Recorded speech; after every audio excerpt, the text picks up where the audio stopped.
I finally called him on it. Dude, what's with the fortress? He shrugged, eyes flicking to the door like he expected COs to burst in. Habit, man. I still remember the day Matt got out of Sandstone. It was back in 2019, I think 4.5 years inside for some tax bullshit that snowballed way out of control. He'd skimmed a little off his construction gigs, nothing crazy at first, but the feds don't mess around. We were tight before it all went down.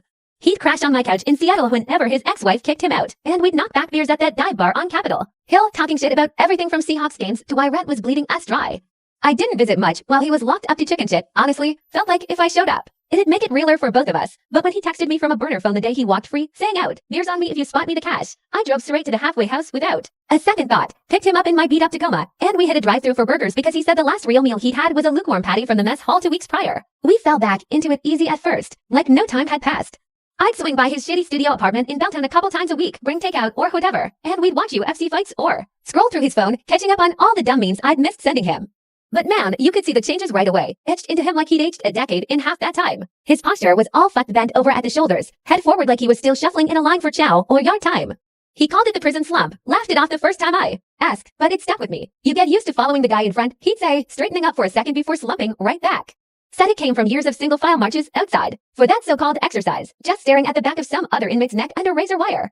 Food was the weirdest part. I'd order pizza or wings, and he'd hover over his plate like a hawk, arms curved around it in a loose circle, picking at slices without ever fully relaxing. One night, after a few too many IPAs, I finally called him on it. Dude, what's with the fortress? It's just US, he shrugged, eyes flicking to the door like he expected COs to burst in. Habit, man. Inside, you leave your tray for even a second, and it's gone. Some guys got your fries, your jello, whatever. Fought a dude over a candy bar once worth it. We didn't talk about it much after that, but I started portioning stuff out quick, handing him his half before I even sat down. Physically, he was wrecked too. Sandstone's federal, so no hard labor like the skate joints, but the inactivity hit him like a truck. He gasped after tying his shoes, leaned on the wall climbing stairs. Brushing my teeth winded me, he admitted one morning over coffee, voice flat like it was just trivia.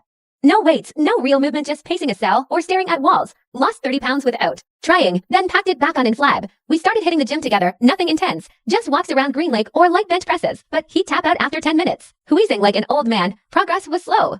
By summer, he could do a full mile without stopping, but the slump never fully left. Nights were rougher, though I'd crash at his place sometimes when my roommate was being a dick, and I'd wake up to him thrashing in his sleep, muttering lights out or slamming his fist into the mattress. First time it happened, I shook him awake, and he bolted. Upright, eyes wild, scanning the room like we were in lockdown. Doors, he'd gasp, rubbing his face.